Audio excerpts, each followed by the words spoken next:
آپ صلی اللہ علیہ وسلم سخاوت کے دریا بن جایا کرتے تھے، حالانکہ آپ صلی اللہ علیہ وسلم خود دنیا کے سب سے بڑے مسکین تھے۔ آپ نے فرمایا آگ سے بچو، اگرچہ کھجور کا ایک دانہ صدقہ کر کے ہی ہو، کچھ نہ کچھ کرو صدقہ تاکہ اللہ کا غضب کیا ہو، ٹھنڈا ہو۔ حدیث میں آتا ہے کہ سب سے افضل صدقہ وہ ہے کہ جس میں صدقہ کرنے کا دل نہیں چاہ رہا ہو۔ بات آ رہی ہے سمجھ میں؟ صدقہ کرنے کا بولو بھائی دل نہیں چاہ رہا ہو، وہ نکالو جیب سے۔ اور صحابہ یہ بھی پوچھتے تھے کہ کہاں خرچ کریں؟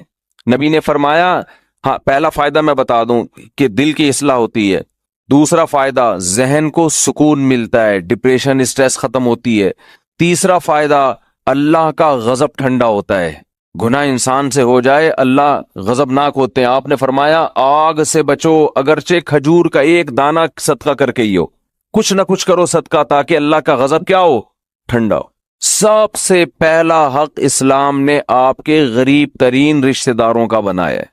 آج کل غریب لوگ مارکیٹ میں اویلیبل ہیں نہیں، پہلے میں یہ بتا دوں، آپ غریب تلاش کرنا مشکل کا ہیں، لیکن اتنے آسانی سے نہیں ملتے، اس میں فراڈی زیادہ ملتے ہیں۔ تو اگر رشتہ داروں میں کوئی واقعی مستحق ہے تو جنت کمانے کا اس سے بہتر موقع آپ کے پاس نہیں ہے۔ اور رشتہ داروں کو تو ویسے بھی ہدیے دے دیا کرو بھائی۔ بہن بھائیوں نے آپس میں پیسوں کے تبادلے چھوڑ دیے، دعوتیں ہو رہی ہیں جن کا کوئی فائدہ نہیں ہے، بلا کے اتنا قورمہ دیکھ پکا کے سب کو کھلا دیا، وہ پہلے اپنے گھر میں نہیں کھا رہا کیا بیٹھ کے؟ پیسوں سے جتنی حاجت پوری ہوتی ہے کسی کی، اتنی دعوتوں سے پوری نہیں ہوتی۔ تو پیسے دو بھائی، ان کو رواج ہی ختم ہو گیا کہ بھائی اپنی بہن کو لفافے میں ڈال کے پیسے دے دے۔ اور رشتہ دار جو قریبی ہے نا، ان کے لیے مستحق ہونا ضروری نہیں ہے، مستحق تو زکوٰۃ کے لیے ضروری ہے، پھر ورنہ زکوٰۃ ادا نہیں ہوگی۔ ویسے صدقہ دینے کے لیے سامنے والے کا مستحق ہونا ضروری نہیں ہے۔ اپنے قریبی رشتوں کو آپ ہدیے کے نام پہ لفافے میں پیسے ڈال کے دے دیا کرو۔ یہ چیز ہمارے معاشرے میں ختم ہو رہی ہے۔ تہادوا تحابوا، آپ نے فرمایا ایک دوسرے کو ہدیے دیا کرو، اس سے محبت بڑھے گی۔ بجائے دینے کے کیا کر رہے ہیں، الٹا کھا رہے ہیں۔ تو سب سے پہلا حق کس کا ہے؟ قریب ترین رشتہ داروں کا، پھر دینی مدرسوں کا، پھر اور جو بھی اللہ نے آپ جو بھی خیر کے کام ہیں، ہسپتال ہیں جو اچھے کام کر رہے ہیں، کہیں بھی جہاں آپ کا دل کھٹکتا ہے۔ لیکن اتنی بات ضرور ہے کہ اللہ نے جیسے ایمان والوں کی یہ صفت بیان کی کہ یہ نماز پڑھتے رہتے ہیں، اسی طرح اللہ نے بتایا کہ ان کی جیب سے اللہ کے لیے پیسہ نکلتا رہتا ہے، اور یہ پیسہ آپ کی جیب سے نکل کے ضائع نہیں ہو رہا، اللہ کے بینک میں انویسٹ ہو رہا ہے، اللہ کی تجارت میں انویسٹ ہو رہا ہے۔ اللہ فرماتے ہیں کہ اللہ سخی ہے، وہ بہت زیادہ اس کو بڑھا چڑھا کے دے گا۔ اس کی مثالیں دی کمثل حبۃ، جیسے گندم کا ایک دانہ، اس میں آپ کو لاکھوں دانے نظر نہیں آئیں گے، لیکن آپ زمین میں بوئیں تو ایک ایک دانے سے کیسے لاکھوں لاکھوں دانے پیدا ہوتے ہیں۔ تو ایسے ہی اللہ مسلمان کے صدقات و خیرات کو پھیلاتا رہتا ہے، پھیلاتا رہتا ہے اور بڑا کرتا رہتا ہے اس کو۔ اللہ کی راہ میں مال خرچ کرنا، خرچ کرنے کا جذبہ پیدا کرنا چاہیے۔ الذین ينفقون اموالهم ابتغاء مرضات اللہ وتثبیتا من انفسهم، سورہ آل عمران میں اللہ کا نے ارشاد فرمایا کہ نیک بندے اللہ کی راہ میں مال خرچ کرتے ہیں دو کاموں کی وجہ سے، ایک اللہ کو راضی کرنے کے لیے، وتثبیتا من انفسهم، اور ایک اپنے آپ کو دین پر مضبوط کرنے کے لیے، اپنے دل سے دنیا کی دولت کی محبت نکالنے کے لیے۔ یہ جو نوٹ ہوتے ہیں نا، نوٹ کڑک کڑک، پہلے زمانے میں صوفیاء کرام اپنے مریدوں کے دل سے دنیا کی محبت نکالنے کے لیے ان سے نوٹوں کو جلوایا کرتے تھے۔ آپ نہ جلائیں، یہ ٹھیک عمل نہیں ہے، لیکن پہلے ایسا علاج ہوتا تھا۔ جی جلائیں گے بھی نہیں صحیح ہے۔ تو وہ ایسے جلواتے تھے، ہمارے حضرت پورا وہ بتایا کرتے تھے نا کہ جیسے 5000 کا کڑک نوٹ لیا، اب جان اٹکی بھی ہے نا اس 5000 کے نوٹ میں، تو ادھر سے آگ لگائی نا کنارے سے، آہستہ آہستہ، ایک دم سے نہیں جلا دیا، آہستہ آہستہ جل رہا ہے، اور اس کو جلتے ہوا دیکھیں تو وہ ادھر جلے گا، ادھر اندر سے کیا جلے گا، دل۔ تو جب دل اندر سے جلے گا نا تو جلنے سے جراثیم آپ کو پتہ ہے کیا ہو جاتے ہیں، ختم۔ تو دل کے اندر جتنے وہ نوٹوں کی محبت کے جراثیم تھے اور محبت کے جو گٹر ابل رہے تھے وہ آہستہ آہستہ ختم۔ یہ کام آپ نہ کریں، یہ جائز بھی نہیں ہے، لیکن پہلے بعض صوفیہ کرام یہ کروایا کرتے تھے تاکہ اس کے وہ پہلے پتہ ہے کیسے اصلاح ہوتی تھی، مرید کو دیکھتے تھے اس کمبخت کی بیماری ہے کیا، شیخ ٹریس کرتا آبزرو کرتا تھا کہ اس میں مسئلہ ہے کیا، وہ کہتے تھے یہ نماز تو پڑھتا ہے، یہ جناب رشتہ داروں سے بھی اچھا سلوک کرتا ہے، سب کچھ ٹھیک ہے، لیکن اس کے اندر فالٹ یہ کہ یہ نوٹوں سے بہت زیادہ محبت کر کے بیٹھا ہوا ہے، اس کو پیسوں کا نقصان برداشت نہیں ہوتا، پھر شیخ اور مرشد یہ کرتے تھے اس کے دل سے پیسے کی محبت نکلواؤ۔ اب تو بہت سے شیخ، سب نہیں، اچھے تو ہر جگہ ہیں، بہت سے شیخوں کے دل میں جتنی پیسوں کی محبت ہوتی اتنی تو مریدوں کے دل میں نہیں ہوتی، اور شیخ اپنے مرید کی جیب پہ نظر رکھ کے بیٹھا ہوتا ہے، کمبخت نے 6 سال ہو گئے آج تک ہدیے کے نام پہ 1 روپیہ بھی نہیں دیا ہے۔ آج خرچ کرنے کے جو فضائل بیان کیے جاتے ہیں اس کا مطلب ہوتا ہے مجھے دو، صحیح ہے نا؟ کیا مطلب ہوتا ہے؟ جب بڑا بھائی چھوٹے کو سمجھا رہا ہو یا چھوٹے بڑا کو سمجھا رہا ہو کہ اسلام میں خرچ کرنے کی بہت فضیلت ہوتی ہے، اس کا مطلب ہے مجھے پیسے دو، اس کا مطلب کیا ہوتا ہے؟ مجھے پیسے دو۔ بیوی شوہر کو جب سمجھا رہی ہوتی ہے کہ انسان کو سخی ہونا چاہیے، کھلا ہاتھ ہونا چاہیے، اس کا مطلب پیسے نکالو۔ شوہر بیوی کو جب سمجھا رہا ہو قناعت اسلام میں بہت زبردست چیز ہے، اتنا مت ہاتھ پھیلاؤ کہ کل قرضہ لو، اس کا مطلب ہوتا ہے مجھ سے پیسے مت مانگو، 5 روپے بھی نہیں دوں گا میں تمہیں۔ تبھی تو نصیحت کا اثر نہیں ہوتا نا، کیا خیال ہے بھائی؟ نصیحت کا اثر ہی نہیں ہوتا۔ اپنے لیے سخاوت ہونی چاہیے، دوسرے کے لیے قناعت ہونی چاہیے۔ ہمارے ہاں معاملہ کیا چل رہا ہے؟ الٹا۔ تو قرآن کہتا ہے کہ ہمارے نیک بندے اللہ کی راہ میں مال خرچ کرتے رہتے ہیں، تثبیتا من انفسہم، اپنے نفس کی اصلاح کے لیے، اپنے دل سے دولت کی محبت نکالنے کے لیے۔ اپنے اوپر بھی خرچ کریں، اپنے رشتہ داروں پہ بھی۔ سب سے پہلا حق کس کا ہے؟ رشتہ داروں کا۔ آج اپنے اوپر خرچ کرنے کے لیے تیار نہیں ہے، حیرت اس پر ہوتی ہے، کنجوسی کی انتہا ہے یا نہیں ہے؟ پھر جو اپنے اوپر خرچ کرتے ہیں لوگ ان پہ انگلیاں اٹھا رہے ہوتے ہیں، اس کے پاس گاڑی کہاں سے آئی، اس کے پاس یہ کپڑے کہاں سے آئے، یہ کہاں سے آیا، وہ کہاں سے آیا۔ بھئی ہر آدمی تو ضروری نہیں کہ کنجوس ہونا، بعض لوگوں کو اللہ دیتا ہے تو وہ خرچ کرتے ہیں۔ آج اپنے اوپر خرچ کرنا بھی ایک مصیبت بن گیا ہے۔ عربی میں 2 لفظ استعمال ہوتے ہیں، ایک ہوتا ہے شحیح اور ایک ہوتا ہے بخیل۔ بخیل کہتے ہیں جس کی جیب سے دوسرے کے لیے روکڑا نہ نکلے، اور شحیح کہتے ہیں اپنے لیے بھی نہیں پیسے نکلتے، وہ چائنا والوں کی طرح قبر میں لے کے جاتا ہے۔ وہ ملیشیا میں قبرستان ہے، وہاں کروڑ پتی لوگ جب دفن ہوتے ہیں تو دیگوں میں اپنے ساتھ پیسہ لے کے قبر میں جاتے ہیں۔ وہ آپ یوٹیوب پہ دیکھ لیں، ایسی بہت سی ویڈیو ہیں کہ پورے سونے چاندی کے ساتھ دفن ہوئے ہیں، بہت ایسی۔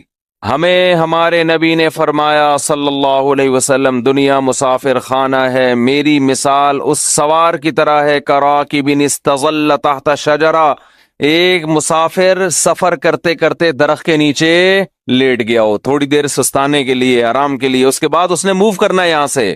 بھائی ہم کروڑوں سال سے نہیں تھے، لاکھوں کروڑ، یہ دنیا بنے ہوئے تو پتہ نہیں کروڑوں سال ہو گئے، آدم علیہ السلام کو آئے ہوئے ہزاروں سال، نوح علیہ السلام 950 سال تو خالی تبلیغ کی ہے انہوں نے۔ ہماری اوقات کیا ہے؟ جمعہ 8 دن ہوئے ہم لوگ کو دنیا میں آئے ہوئے، اور جانے میں بھی تھوڑے دن رہ گئے ہیں، بس گھبرائے نہیں، آپ نے گھبرانا نہیں ہے۔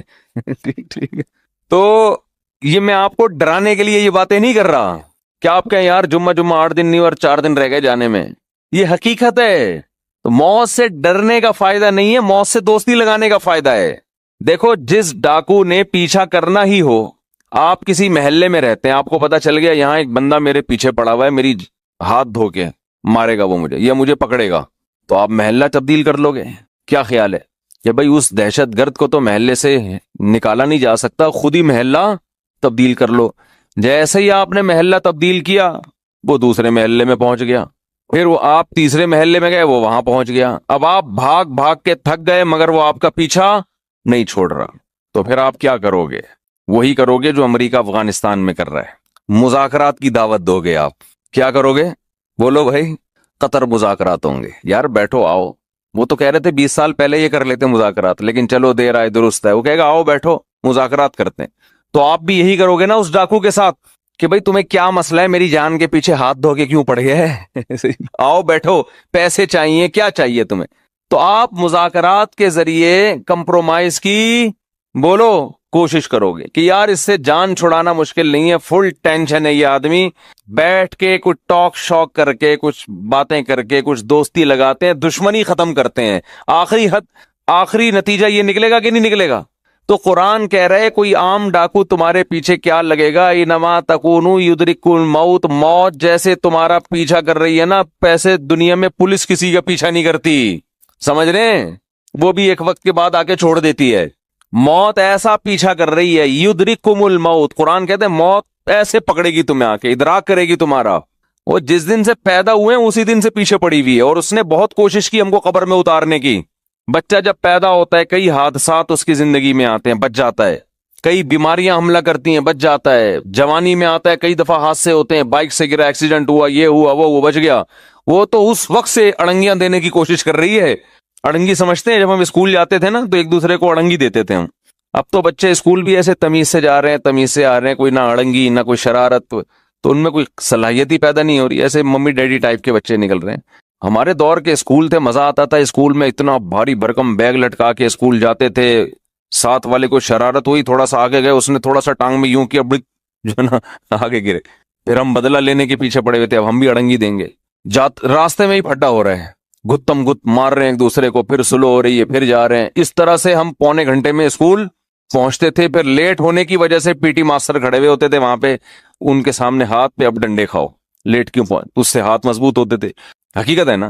تو شوز اتارتے تھے ایک دوسرے کے، بھائی شوز پہنے ہوئے ہیں نا، پیچھے اس کے تھوڑا سا پاؤں رکھیں ٹھیک ہے، خود ہی اتر جائیں گے، آپ کو اتارنے کی ضرورت، اب وہ بیٹھ کے جناب شوز کو صحیح کر رہا ہے، پھر لڑائی ہو رہی ہے، پھر بڈا ہو رہا ہے۔ ایک بچہ کافی دیر سے نا اس کا ہاتھ نہیں جا رہا تھا گھنٹی پہ، ایسے اچھل اچھل کی کوشش کر رہے، ایک بڑے میاں گزرے، انہوں نے بجا دی گھنٹی، اور بچے سے پوچھا بیٹا ہاں بتاؤ کیا کہہ رہے ہیں، اب بھاگو اب کیا کرو، جو کام میں کر رہا تھا مجھ سے ہوا نہیں، آپ نے کر دیا، اب کیا کرنا ہے، بھاگو۔ یہ ہوتے تھے پہلے کے بچے، اب وہ ویڈیو گیم کھیل کھیل کے بچوں کی صلاحیتیں برباد۔ خیر، تو جب جیب سے پیسے نکلیں گے، نکلتے رہیں گے، نکلتے رہیں گے، نکلتے رہیں گے، تو دل سے دنیا کی محبت ختم ہوگی۔ او بھائی مسافر خانہ ہے، سفر کے دوران اگر آپ کو کچھ پیسے ملے ہوئے ہوں اور آپ کو پتا ہو کہ یہ ٹرین سے اترتے ہی واپس لے لیے جائیں گے، تو آپ کوشش کرتے ہو کہ اترنے سے پہلے ہی سارے کھا پی کے ختم کر دو۔ ایسا ہوتا ہے کہ نہیں ہوتا؟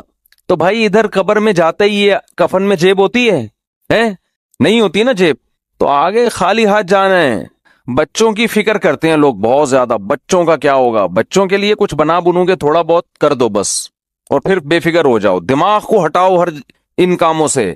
اللہ نے کچھ وسائل دیے تو تھوڑا بہت بچوں کے لیے، بہت زیادہ اس میں بھی ٹینشن نہ لو۔ بچہ 2 ہاتھ 2 ٹانگیں لے کے پیدا ہوتا ہے، وہ خود بھی تو کمائے گا، اللہ نے اس کو بھی تو کمانے کی صلاحیت دی ہے۔ اور بچے کو بھی یہ بتا دو کہ مسافر خانہ ہے، یہ یہاں ہمیشہ رہنا نہیں ہے، جب میں جاؤں گا تو کون سا یہاں پڑا رہے گا، تو اس کو بھی یہ بتا دو یہ مسافر خانہ ہے، یہ رہنے کی جگہ نہیں ہے۔ وہ میں اپنے چھوٹے بچوں کو صبح سحری کے وقت یہ سمجھا رہا تھا نا کہ دیکھو ہم سب نے مرنا ہے، بچوں میں نا یہ باتیں بار بار دماغ میں، بہت چھوٹے بچے کے تو نہ ڈالیں، وہ بعض دفعہ ڈر بھی جاتا ہے، لیکن ہنستے کھیلتے ان کو یہ باور کراتے رہیں کہ دیکھو ہم نے جانا ہے، یہ دنیا رہنے کی جگہ نہیں ہے۔ یہ چیزیں آج والدین بتاتے نہیں ہیں، تو میں بچوں کو لے کے بیٹھا ہوا تھا، چند دن پہلے کی بات ہے، میں بچوں سے کہہ رہا تھا دیکھو بچوں سب نے جانا ہے، سب سے پہلے ہو سکتا ہے میں جاؤں۔ تو ایک چھوٹی بچی کہتی ہے بھائی ابو منہ سے نا باتیں اچھی نکالنی چاہیے، انسان کو منہ سے کیا کرنا چاہیے، باتیں اچھی نکالنی چاہیے۔ مجھے ہنسی آ گئی، میں نے سوچا اس کو یہاں بٹھا دیتا ہوں کہ اب آپ نصیحت کرو، ہم سامنے بیٹھتے ہیں جا کے۔ بچے آج کل بہت ڈیڑھ ہوشیار قسم کے پیدا ہو رہے ہیں، تو بچوں کو جب کہنا یہ منہ سے باتیں اچھی نکالنی چاہیے، کیا موت کی باتیں ہیں، تو بولو بیٹا یہی اچھی باتیں ہیں، منہ سے زندگی کی باتیں اچھی نہیں ہیں۔ تو میں یہ کر رہا تھا جس ڈاکو نے آپ پہ پنجے گاڑنے ہی ہیں، پکڑنا ہی ہے، تو اس سے مذاکرات کر کے دوستی لگا لی جائے نا، تو موت ایک ایسا دشمن ہے جو کسی قیمت پہ آپ کو معاف نہیں کرے گا، تو اس سے بھاگ نہیں سکتے، اس سے دوستی لگائی جا سکتی ہے۔ موت سے باتیں کیا کریں بیٹھ کے، بھائی کوئی مسئلہ نہیں ہے، جہاں تم نے اتنے لوگوں کو قبر میں اتارا مجھے بھی اتار دینا، تو لیکن آپ چاہتی کیا ہوں مجھ سے، ٹھیک ہے نا، پرابلم کیا ہے آپ کے ساتھ، میں تو تیار ہوں گلے لگانے کے لیے۔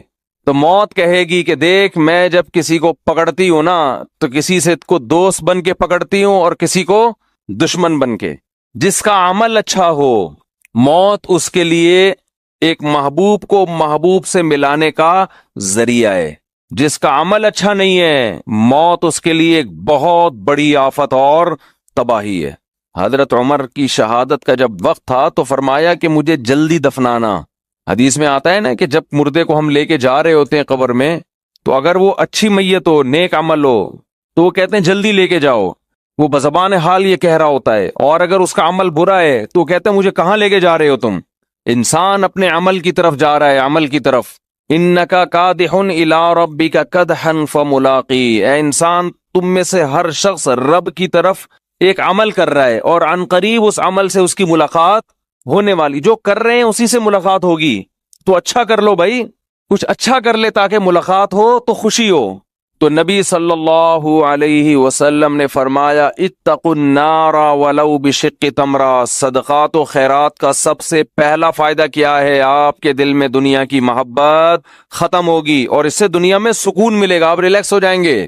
دیکھو کسی کو کسی سے عشق ہو گیا اور اس عشق کی مراد پوری نہیں ہو رہی، تو سکون کے لیے کیا کہا جائے گا؟ اس سے تعلق ختم کر دو، یہی کہا جائے گا نا، دوستی ختم کر دو تاکہ عشق ختم ہو جائے. اس وقت ڈپریشن اور اسٹریس کا سب سے بڑا سبب دنیا کی محبت ہے. انسان چاہتا ہے میری ساری خواہشات پوری ہوں، موت کے لیے وہ ذہنی طور پر تیار نہیں ہے. تو اس کا حل یہ کہ اس محبت کو ختم کرو. مسافر خانہ بول بول کے ختم کرو. مسافر خانہ ہے بھائی، مر جائیں گے آج نہیں تو کل مریں گے. وہ فلاں مر گیا تو اللہ مغفرت فرمائے، سب نے مرنا ہے بھائی، بس مر گیا تو کیا ہوا، آج ہم نے، کل ہم نے مرنا ہے، کل آپ نے مرنا ہے، سب نے مرنا ہے. قبرستان تو ایسے ہی آباد ہوں گے. اصل تو ہماری وہ 6 فٹ کی، دیکھو راحت اندھوری کا شعر میں نے لائیو سنا تھا. 2 گز صحیح لیکن میری ملکیت تو ہے، اے موش تو نے مجھ کو زمیندار کر دیا، او کما قال، کہ 2 گز صحیح ہے اور میری ملکیت تو ہے نا. تو یہ شعر میں نے سنا، اور ابھی راحت اندھوری کہاں ہے؟ اسی 2 گز کی زمین میں. جب وبا آئی تھی کرونا کی تو راحت اندھوری کا شعر آیا تھا کچھ اس وبا کے بارے میں، اور اسی وبا سے راحت اندھوری کا انتقال ہوا کرونا میں. سمجھتے ہیں کہ نہیں؟ تو آدمی بتا رہا ہوتا ہے اور لیٹا ہوا ہوتا ہے قبر میں، تو سب مر مر کے بھر رہے ہیں قبریں، جا رہے ہیں دنیا سے.